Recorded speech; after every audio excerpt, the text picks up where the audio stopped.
Class 10th यहाँ पर question number exercise 4.2 का क्वेश्चन नंबर 4 करते हैं। और क्वेश्चन नंबर 4 जो है अगेन हम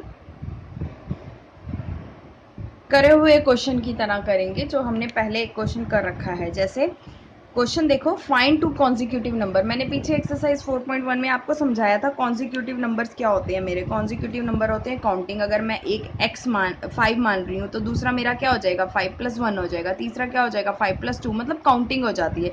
ये मेरा कॉन्जिक्यूटिव का मतलब होता है कि काउंटिंग हो जाती है। तो इस दो कॉन्जिक्यूटिव नंबर लेने हैं, फाइंड करने हैं, और उनका सम जो है स्क्वायर है, उनको स्क्वायर लगाना है और इक्वल्स टू में 365 लिख देना है। तो लेट मान लेंगे हम यहाँ पर, let the consecutive integer, let the two consecutive integers be. अब देखो यहाँ पर अगर मैं एक x मानूंगी, ये 5 को x माना तो x+1 हो जाएगा, मीन्स 5+1 कितना हो जाएगा, 6 हो जाएगा। ये 5 हो गया, ये 6 हो गया। और x+2 कर दूंगी तो 5+2 करूंगी तो ये 7 हो जाएगा। इसी तरह से +1+2 करके हम कॉन्जिक्यूटिव नंबर निकाल देते हैं। तो एक हो गया x और दूसरा हो जाएगा x+1। ठीक है, हमारी काउंटिंग अपने आप बन जाएगी। अब वो बोल रहा है स्क्वायर करना है, सम ऑफ हुज स्क्वायर। तो sum of whose squares, whose का मतलब इन दोनों का स्क्वायर्स, ठीक है, स्क्वायर कर दो, इज इक्वल टू कितना आना चाहिए, 365 आना चाहिए। तो सम भी करूंगी और इसका स्क्वायर भी करूंगी, x+1 का स्क्वायर। और यहाँ पर अगेन फॉर्मूला लगेगा आपका x+a+b का होल स्क्वायर, जो हम पहले कर चुके हैं, a का स्क्वायर प्लस b का स्क्वायर प्लस 2ab। ठीक है, तो इसको सॉल्व कर दूंगी मैं, यहाँ पर वैल्यूज डाल दूंगी, a का स्क्वायर प्लस b का square plus 2 into a into B equals to 365। तो x का स्क्वायर प्लस x का स्क्वायर प्लस 1 प्लस 2x इक्वल्स टू 365। ठीक है, अब मैं इसको सॉल्व कर देती हूँ। इन दोनों को सॉल्व करा तो मेरा आ जाएगा 2x का स्क्वायर, और यहाँ पर मैं प्लस 2x पहले लिख देती हूँ, और यहाँ पर +1, ये -365 हो जाएगा, इज इक्वल टू 0। 2x का स्क्वायर प्लस 2x, इसको माइनस किया तो यहाँ पर माइनस आ जाएगा और 364 आएगा इक्वल्स टू 0। अब आपको देखो यहाँ पर जो है निकालना है कि 364 को इससे मल्टीप्लाई करेंगे। 364 को जब हम इससे मल्टीप्लाई करेंगे तो अब यहाँ पर देखो ये बहुत बड़ी टर्म हो जाएगी, क्योंकि मैं इसको 364 को यहाँ 2 से मल्टीप्लाई करूँगी ना तो मेरा 728 आएगा, और 728 के फैक्टर निकालूंगी, फिर मैं उसको मिडिल टर्म। तो सबसे बेस्ट वैल्यू ये होती है कि हम इस नंबर को, ये नंबर इनमें से जो कॉमन होता है ना उसको ले लेते हैं। जैसे कॉमन 2 लिया, 2 कॉमन लिया, 2 सबसे डिवाइड हो रहा है, x का स्क्वायर बचा प्लस x बच जाएगा यहाँ पर, और -182 हो जाएगा। अब आप बोलोगे ये 2 कहाँ जाएगा, तो ये 2 जब यहाँ पर मल्टीप्लाई डिवाइड हो जाएगा तो ये अपने आप 0 हो जाएगा। देखो x का square plus x -182 equal to 0.2 कर दूंगी, क्योंकि ये मल्टीप्लाई हो रहा है, इधर आकर डिवाइड हो जाएगा, तो ये अपने आप 0 हो जाएगा। तो मेरे पास इक्वेशन मेरी आ जाएगी। ठीक है, तो ये स्टेप अगर आप नहीं भी लिखोगे तो भी आपका चलेगा। इसके बाद आप देखो, अब इसको फैक्टर बनाना शुरू करेंगे। तो 182 के जब हम फैक्टर बनाएंगे, अब आप यहाँ देखो कि अभी मैंने क्वेश्चन नंबर 3 में भी ना 182 के ही फैक्टर बनाए थे, और जब क्वेश्चन नंबर 3 को भी मैंने ऐसे ही सॉल्व किया था। तो x का square plus 14x minus 13x minus 182, same question number 3 की तरह सॉल्व हो जाएगा। ये x माइनस 14 हो जाएगा, यहाँ पर -13 लिया तो x प्लस, यहाँ प्लस हो जाएगा 14 इक्वल्स टू 0, और एक आया फैक्टर x माइनस 13 का, एक आया x प्लस 14 का इक्वल्स टू 0। दोनों के जब मैंने फैक्टर निकाले, दोनों के जब मैंने रूट्स निकाले, तो एक आ जाएगा मेरा प्लस की वैल्यू में और एक आ जाएगा मेरा माइनस की वैल्यू में। एक आएगा मेरा माइनस की वैल्यू में, एक आएगा मेरा प्लस की वैल्यू में। तो यहाँ पर जो है मैं ये वाला माइनस वाली टर्म नहीं लूंगी, मैं यहाँ पर माइनस वाली टर्म नहीं लूंगी। क्यों? क्योंकि क्वेश्चन में बोला हुआ है हमें, ये देखो यहाँ पर क्वेश्चन में बोला है कि पॉजिटिव लेना है, मुझे पॉजिटिव इंटीजर लेना है, तो मैं नेगेटिव तो ले ही नहीं सकती। तो मेरी x की value is equal to 13 answer होगा। ठीक है, जब आप क्वेश्चन ध्यान से देखना, अगर पॉजिटिव वैल्यूज की बात करेंगे तो पॉजिटिव वैल्यू में ही आंसर करना है। जी 10th क्लास, अब हम क्वेश्चन नंबर 5 सॉल्व करेंगे क्वेश्चन 4.2 एक्सरसाइज का। और इस पूरी एक्सरसाइज में हमने मिडल टर्म को स्प्लिट करते हुए ही सॉल्व किया है इक्वेशंस बनाकर। तो देखते हैं क्वेश्चन नंबर 5 क्या बोल रहा है। The altitude of a right triangle. अब मैं एक राइट ट्रायंगल बना लेती हूँ यहाँ पर। राइट ट्रायंगल का मतलब एक एंगल मेरा 90 डिग्री होना चाहिए। 7 centimetre less than it's base. Base जो है ना उससे 7 सेंटीमीटर लेस है, तो बेस, ये बेस हो गई, बेस जिस पे ट्रायंगल खड़ा होता है, ठीक है। तो अब x, बेस को x मान लेती हूँ, और वो बोल रहा है कि जो एल्टीट्यूड है, एल्टीट्यूड का मतलब यहाँ पर हाइट होता है, ठीक है। ऑल्टीट्यूड का मतलब यहाँ पर हाइट होता है। तो जो एल्टीट्यूड है, ये एल्टीट्यूड जो है वो बोल रहा है 7 centimetre less than it's base. तो बेस से 7 सेंटीमीटर कम हो जाएगी, तो x माइनस 7 कर दिया मैंने, ठीक है। अब वो बोल रहा है इफ द हाइपोटूनियस, हाइपोटूनियस होती है ये लॉन्गेस्ट साइड, ठीक है। हाइपोटूनियस, हाइपोटूनियस जो होती है लॉन्गेस्ट साइड होता है, वो बोल रहा है ये है 13 सेंटीमीटर। तो find the other two sides, वो बोल रहा है कि वैल्यूज निकाल दो, ठीक है। तो चलिए इसको अब क्वेश्चन को आंसर में डालते हैं हम। Let the base of triangle, let the base of triangle is equal to X, ठीक है। और ऑल्टीट्यूड जो हमने फिगर में बनाया है वैसे ही हम लिख देंगे। ऑल्टीट्यूड कितना हो जाएगा, x माइनस 7 सेंटीमीटर। अब यहाँ पर हम लगाएंगे, क्योंकि राइट ट्रायंगल है तो राइट ट्रायंगल में पाइथागोरस थ्योरम ही लगेगी। तो by Pythagoras theorem, by Pythagoras theorem, Pythagoras theorem से सॉल्व कर देंगे। पाइथागोरस थ्योरम होती है हाइपोटूनियस का square is equal to base का स्क्वायर, ये प्रॉपर फॉर्मूला है, ठीक है, प्लस ऑल्टीट्यूड का स्क्वायर, हाइट का या आप मान लो एल्टीट्यूड का स्क्वायर। तो ये हाइपोटूनियस हो गया, ये बेस हो गया, और ये ऑल्टीट्यूड या हाइट जो भी मान लो, ठीक है।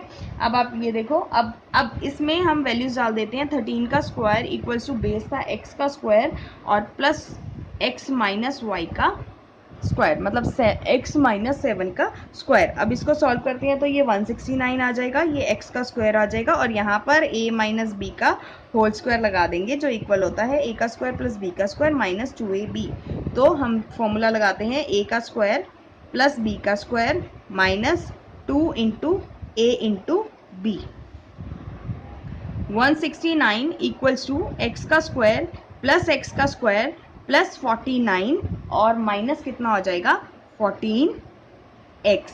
अब इसको सॉल्व करना स्टार्ट करते हैं। जब हम सॉल्व करेंगे तो देखो यहाँ पर ये दोनों बन जाएंगे 2x का स्क्वायर, और यहाँ पर मैं माइनस 14x लिख देती हूँ और प्लस 49 कर देती हूँ। अब यहाँ पर इसको इधर ले आएंगे तो 2x का स्क्वायर प्लस माइनस 14x, और ये हो जाएगा प्लस 49 और माइनस 169 इक्वल्स टू 0। अब 2x का स्क्वायर माइनस 14x और इन दोनों को माइनस करेंगे तो बड़ी वाली डिजिट का साइन आ जाएगा, तो 120 आ जाएगा। पहले की तरह हम यहाँ पर 2 कॉमन ले लेंगे, 2x कॉमन लिया, ठीक है, 2 कॉमन, सॉरी यहाँ पर 2 कॉमन लिया तो अंदर बचा x का स्क्वायर माइनस 2 7 द 14x और माइनस 2 6 द 12 इक्वल्स टू 0। अब मैं यहाँ पर पहले की तरह सॉल्व नहीं करके बताऊंगी कि ये यहाँ पर नीचे चला जाएगा, डिवाइड हो जाएगा तो 0 हो जाएगा। अब हम डायरेक्टली इसको सॉल्व कर देते हैं, 7x माइनस 6। अब आप देखो जब मेरे पास ये वाली टर्म थी तो कितना बड़ा एलसीएम लेना पड़ता मुझे, और अब जैसे ही मैंने कॉमन लिया 2 तो इससे मेरी प्रॉब्लम सॉल्व हो गई और मेरी इक्वेशन जो है छोटी आ गई, जिससे मुझे कम, यहाँ पर 6, जिससे मुझे कम वैल्यूज को लेना पड़ेगा सॉल्व के लिए। अब यहाँ पर सॉल्व करती हूँ, 60 को जब एलसीएम लूँगी तो माइनस 5x और माइनस 12x आएगा, और सॉरी यहाँ पर प्लस आएगा क्योंकि बड़ी वाली डिजिट के साथ हमें माइनस चाहिए, equals to 0। X square, x common लिया तो x प्लस 5 आ जाएगा, और माइनस 12 कॉमन लिया, x प्लस 5। क्यों आएगा प्लस 5, क्योंकि बाहर माइनस है, साइन चेंज हो जाएगा। तो एक फैक्टर आया x प्लस 5 का और एक फैक्टर आया x माइनस 12 का, इक्वल्स टू 0, ठीक है। अब मैं दोनों को 0 के इक्वल रख देती हूँ, minus 12 equals to 0, x equals to minus 5 आएगा और x इक्वल्स टू प्लस का 12 आएगा। अब अगेन यहाँ पर देखो, हम x की वैल्यू माइनस में नहीं ले सकते। क्यों नहीं ले सकते? क्योंकि यहाँ पर हमने बेस को माना था x, और बेस कभी भी माइनस में नहीं आएगी, बेस माइनस में नहीं आएगी ना, इसलिए बेस को मानेंगे हम 12, और ऑल्टीट्यूड हो जाएगा, x माइनस 7 था, तो 12 माइनस 7, ऑल्टीट्यूड कितना हो जाएगा मेरा 5 सेंटीमीटर। तो यहाँ पर क्वेश्चन जो है सॉल्व होता है। हाँ जी, 10th क्लास। अब हम क्वेश्चन नंबर 6 सॉल्व करेंगे एक्सरसाइज 4.2 का। और आप बुक में देखो अगर, तो यहाँ पर जो है ये एक्सरसाइज यहाँ पर फिनिश हो जाएगी। देखिए 4.2 एक्सरसाइज, और यहाँ पर क्वेश्चन 6 के बाद एक्सरसाइज फिनिश हो जाएगी।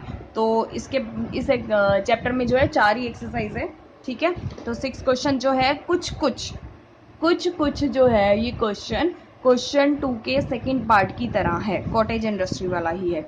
कॉटेज इंडस्ट्री प्रोड्यूस करती है कुछ आर्टिकल्स एक दिन में, कुछ बनाती है वो एक दिन के अंदर।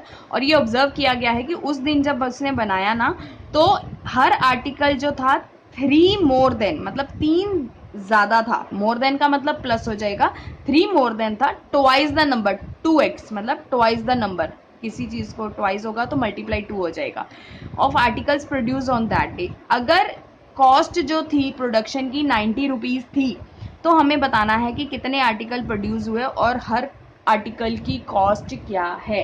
तो जो निकालना होता है हम उसको क्या मान लेते हैं, लेट। तो मैं लिख देती हूँ, let the number of articles be x, ठीक। और फिर मैं लिखूंगी then the cost of each article, हर आर्टिकल की कॉस्ट कितनी हो जाएगी, तो वो यहां से निकलेगी 3 more than the twice of the number, ये है, ठीक है। 3 मोर देन का मतलब हो गया +3, ट्वाइस द नंबर हो गया 2x, ठीक है, 2x + 3। तो अब वो बोल रहा है कि जो निकलेगा ना वो 90 निकलेगा। यहाँ पर लिखा है टोटल कॉस्ट जो थी उस दिन, 90 रुपीज़ थी, ठीक है। उस दिन की टोटल कॉस्ट जो थी 90 रुपीज़ थी। अब इन दोनों को मल्टीप्लाई करेंगे हम, इन दोनों को मल्टीप्लाई करेंगे तो 90 के इक्वल आ जाएगा। तो इन दोनों को मल्टीप्लाई कर देती हूँ, x 2x + 3, ठीक है, इक्वल्स टू 90, और 2x का स्क्वायर + 3x इक्वल्स टू 90। तो मैं इक्वेशन फॉर्म कर देती हूँ, 2x का square + 3x - 90 equals to 0। Again मैं इसको जो है, या तो आप इसको कॉमन नहीं ले सकते। क्यों नहीं ले सकते? क्योंकि यहाँ पर 2 है, अगर 2 को कॉमन लूँगी यहाँ पर 3 जो है 2 के टेबल में नहीं आता, इसलिए मैं कॉमन नहीं ले सकती। सारे नंबर आने चाहिए तभी आप उसमें कॉमन ले सकते हो। जब सारे नंबर प्रेजेंट होंगे तभी आप कॉमन ले सकते हो, अदरवाइज आप कॉमन नहीं ले सकते। तो इसको ऐसे ही सॉल्व करना पड़ेगा। 90 multiply 2 equals to 180 degree. Multiply करके आपको 180 चाहिए और प्लस या माइनस करके आपको 3 चाहिए। तो फैक्टर जब मैं बनाऊंगी इसके, तो कुछ इस तरह से फैक्टर निकलेंगे मेरे। 2x का स्क्वायर + 15x - 12x और -90 इक्वल्स टू 0। 2x कॉमन लूंगी तो नहीं, 2x कॉमन नहीं आ सकता क्योंकि यहाँ पर 15 है, तो मैं खाली x कॉमन लूंगी। x कॉमन लिया तो यहाँ पर आ जाएगा 2x + 15, और यहाँ पर अब मैं कॉमन लूंगी -6 कॉमन लूंगी, तो यहाँ पर आ जाएगा 2x + 15। बाहर माइनस था तो अंदर जो है साइन चेंज हो जाएगा। अब आप देखो यहाँ पर एक फैक्टर बना मेरा x - 6 और एक फैक्टर बना मेरा 2x + 15 इक्वल्स टू 0। इसके रूट्स बना देती हूँ। x - 6 इक्वल टू 0, तो x की वैल्यू आ गई, एक तो 6 आ गई, और एक आती है 2x + 15 इक्वल्स टू 0 करती हूँ मैं, तो आएगा मेरा 2x इक्वल्स टू -15 और x इक्वल्स टू -15/2। एक वैल्यू मेरी ये आई। अब आप यहाँ पर देखो कि हम -15/2 वैल्यू नहीं लेंगे। क्यों नहीं लेंगे मैं आपको दिखाती हूँ। यहाँ पर हमने माना था number of articles be x, तो आर्टिकल्स की जो वैल्यू होगी कभी भी माइनस में तो आएगी नहीं, ठीक है। तो आर्टिकल्स की वैल्यू जो है प्लस में ही होगी, तो आर्टिकल एक्स था तो एक्स की वैल्यू 6 हो गई। अब वो बोल रहा है कॉस्ट ऑफ आर्टिकल, तो कॉस्ट ऑफ आर्टिकल जो निकलेगा, वैल्यूज ऐसे पुट करोगे आप, कॉस्ट ऑफ आर्टिकल जो निकलेगा 2x + 3 था, ठीक है। 2x + 3 था, जब आप वैल्यू पुट करोगे 2 × 6 + 3, 2 6 12 + 3 और आ जाएगी 15। कॉस्ट जो आ जाएगी उसकी ₹15 आंसर आ जाएगी कॉस्ट। तो यहाँ पर जो है मेरी एक्सरसाइज 4.2 फिनिश होती है। By your teacher Devendra Kaur.